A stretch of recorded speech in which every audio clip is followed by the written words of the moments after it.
আপনারা জানেন যে আমাদের আবেদনের পরিপ্রেক্ষিতেই বাংলাদেশের মাননীয় প্রধান বিচারপতি নারী ও শিশু দমন আইনের অধীনে মৃত্যুদণ্ডপ্রাপ্ত ব্যক্তিদের, যেটাকে আমরা মৃত্যুদণ্ড রেফারেন্স বলি, এবং তৎসংক্রান্ত আপিল, অন্যান্য বিবিধ মামলা সমস্ত কিছু নিষ্পত্তির জন্য, জেল আপিল নিষ্পত্তির জন্য একটি বিশেষ বেঞ্চ গঠন করেছিলেন। সেই বিশেষ বেঞ্চটি আজকে থেকে কার্যকর হয়েছে। মাননীয় বিচারপতি জনাব ভীষ্মদেব চক্রবর্তী এবং মাননীয় বিচারপতি জনাব রাশেদুজ্জামান রাজা। তো আজকে এই মামলাটি 20টি এই মামলায় এই জাতীয় মামলা তালিকাভুক্ত ছিল। তার মধ্যে 20 নম্বর যেটি আইটেম, সেটি হচ্ছে মাগুরার আলোচিত আসিয়া হত্যা মামলা থেকে উদ্ভূত রেফারেন্স।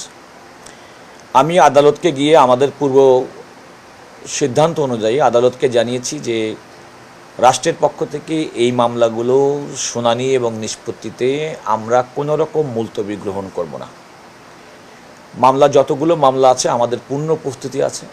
আপনারা জানেন যে ইতিমধ্যেই অ্যাটর্নি জেনারেল অফিসে আমার নেতৃত্বে আমরা এই সমস্ত মামলাগুলো শুনানির জন্য বিশেষ টিম গঠন করেছি।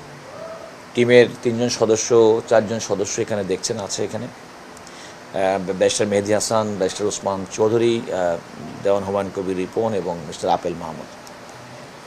তো আমরা আজকে যেহেতু ওই বেঞ্চে প্রথমেই যখন দিনের কার্যসূচিতে সকাল 10:30টার সময় আমি আদালতকে গিয়ে আমাদের অবস্থানটা স্পষ্ট করেছি, কিন্তু যেহেতু 20 নম্বর আইটেমটি আসিয়ার মামলা, আমি আদালতকে বলেছি যে এই মামলাটি এবং এই ঘটনাটি বাংলাদেশের মানুষকে এত বেশি নাড়া দিয়েছিল, মানুষ প্রত্যাশা করে দ্রুততার সঙ্গে এই মামলাগুলোর আপিল নিষ্পত্তি হোক। কারণ বাংলাদেশের মানুষের মধ্যে এক ধরনের আশঙ্কা যে আমাদের রায় হয় কিন্তু রায়ের কার্যকারিতা কেউ দেখতে পায় না, কার্যকর হয় না।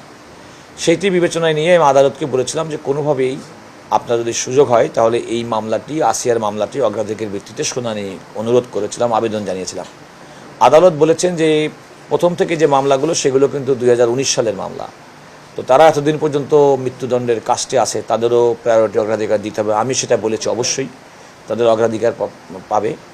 তবে একথাও বলেছি যে দেখেন, কিছু কিছু ঘটনা, কিছু কিছু অপরাধ সমাজে এমনভাবে সংগঠিত হয় এবং মানুষের প্রত্যাশা অনুযায়ী এই সমস্ত অপরাধের যদি আমরা সুষ্ঠু বিচার করতে পারি এবং বিচারের রায় যদি কার্যকর করতে পারি, তাহলে সমাজে এর একটা সুফল বয়ে আনে। অন্তত মানুষ, অপরাধীরা একই ধরনের অপরাধ করা থেকে নিজেদেরকে নিবৃত্ত রাখে। সেই বিবেচনায় আদালতকে বলেছি, আদালত বলেছে আপনার আবেদন এবং আপনার প্রেয়ার আমরা বিবেচনায় রাখব।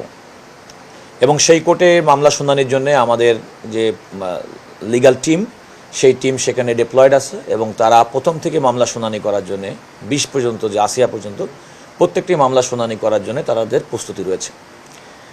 আমাদের আজকে জানেন যে রামিসা, অতি সাম্প্রতিক যে ঘটনা, রামিসা হত্যা মামলার যে মৃত্যুদণ্ডপ্রাপ্ত 2 জন আসামি, তারা আইন অনুযায়ী তারা জেল আপিল করেছেন, অর্থাৎ কারাগারের রক্ষকের কারা তত্ত্বাবধায়কের মাধ্যমে সুপ্রিম কোর্টের হাইকোর্ট বিভাগে তারা আপিল দায়ের করেছেন, যেটাকে আমরা জেল আপিল বলি। সেটি ভিন্ন একটি বেঞ্চে মাননীয় বিচারপতি জনাব মোহাম্মদ আলী এবং মাননীয় বিচারপতি মোহাম্মদ সাইফুল ইসলাম, এই বেঞ্চে এটি আজকে তালিকাভুক্ত ছিল আজকে 35 এবং 36 নম্বর আইটেম হিসেবে।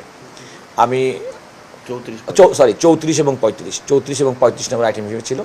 রাষ্ট্রের পক্ষে এই মামলাতে আমি ছিলাম এবং সেখানে আদালত এই 2টি মামলা অ্যাডমিট করেছেন। অ্যাডমিট বলতে জেল আপিল মঞ্জুরির আবেদনপত্র অনুমোদন করেছেন। এবং আমি আদালতকেও বিনয়ের সঙ্গে বলেছি যে রামিসা হত্যা মামলার পেপার বুক তৈরি করে মৃত্যুদণ্ড রেফারেন্স শুনানির যে প্রস্তুতি, সেটি সম্পন্ন দ্রুততর হবে যদি আজকের মধ্যেই আপনারা এই আদেশটি যদি স্বাক্ষর করে যদি সংশ্লিষ্ট সেকশনে পাঠিয়ে দেন। তা আদালত বলেছেন যে আজকেই দুপুরের মধ্যে তারা এই আদেশটি, অর্থাৎ তাদের মৃত্যুদণ্ডপ্রাপ্ত 2 জন ব্যক্তি সোহেল এবং স্বপ্না, তাদের আপিল মঞ্জুরির যে আদেশ, জেল আপিল মঞ্জুরির আদেশটি তারা সেকশনে পাঠিয়ে দেবেন। এবং আমরা প্রত্যাশা করি সেটি যাওয়ার পরেই রামিসা হত্যা মামলার মৃত্যুদণ্ড রেফারেন্স শুনানির জন্য প্রস্তুতির কাজটা অনেক দূর এগিয়ে যাবে, পেপার বুক তৈরি হয়ে যাবে। এটা হচ্ছে আমাদের সামগ্রিকভাবে, আমরা রাষ্ট্রের পক্ষে, রাষ্ট্রের দায়িত্ব এবং বর্তমান রাষ্ট্রের পক্ষে দায়িত্ব পালনকারী সরকারও সুবিচার সুনিশ্চিত করতে চাই, প্রকৃত অপরাধীর বিচার করতে চাই এবং যাতে সমাজে কোনো মানুষ যেন অপরাধ করে পার না পায় সেটা দেখতে চাই এবং যে কোনো রায় দ্রুততম সময়ের মধ্যে কার্যকর হোক সেটাও চাই। তো তো আমাদের রাষ্ট্রের পক্ষ থেকে সরকারের অবস্থানটা আমরা দায়িত্ব পালন করে থাকি অ্যাটর্নি জেনারেল অফিস, এবং আমরা আমাদের সেই দায়িত্ব পালন করছি। তাহলে কি এখনো রামিসা হত্যা মামলা তেভাবুকটা তৈরি হয়নি? আপনি যেটা বলছেন 2 কার্য দিবস হয়ে যাবে, আশা করছি এই কারণে যে কারণ তারও তো একটা আইনগত অধিকার আছে, একজন মৃত্যুদণ্ডপ্রাপ্ত আসামি তারও তো আপিল করার অধিকার আছে, তিনি তো জেল কর্তৃপক্ষের মাধ্যমে সে আপিলটি করেছেন, সুতরাং তার আপিলটা মঞ্জুর হয়েছে এবং সেই আপিলটা মৃত্যুদণ্ডের যে রেফারেন্স তার সঙ্গে একসঙ্গে শুনানি হবে। প্রত্যাশা অনুযায়ী যে 2 কার্য দিবসের কথা বলেছেন সেটা হয়নি, না সেটা হয়নি, কারণ আপনাকে এটা মনে রাখতে হবে কিন্তু মৃত্যুদণ্ডপ্রাপ্ত ব্যক্তির কিন্তু 7 দিন সময় আছে জেল আপিলটি করার। তো তারা সেই জেল আপিলটি 7 দিন পর্যন্ত তাদের তো সেই আইনি বাধ্যবাধকতার যে সময় সে সময়টুকু তাদেরকে তো দিতে হবে। জেল আপিলে ওই 2 আসামি কি লিখেছেন এটা যদি আমাদের একটু বলতেন।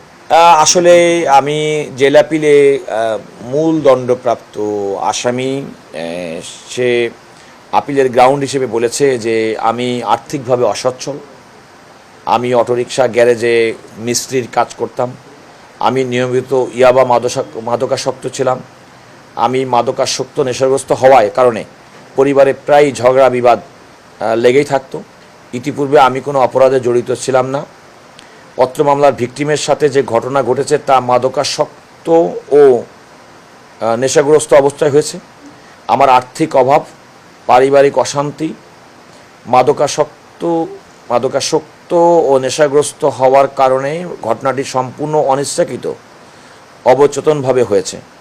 কিভাবে যে ঘটনাটি ঘটেছে আমি বুঝতে পারি নাই।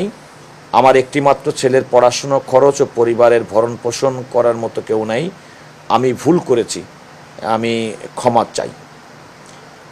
এটা প্রকারান্তরে এই মামলা এই জেল আপিলের যে কারণ হিসেবে উল্লেখ করেছেন তার মাধ্যমে তিনি এই ঘটনা স্বীকার করেছেন ঘটনার, এবং সেক্ষেত্রে তিনি কয়েকটি এক্সটেনিয়াস ফ্যাক্টরকে উল্লেখ করেছেন। তার মধ্যে হচ্ছে তার পারিবারিক অশান্তি, তার মধ্যে উল্লেখ করেছেন তার মাদকাসক্তি, নেশাগ্রস্ততা।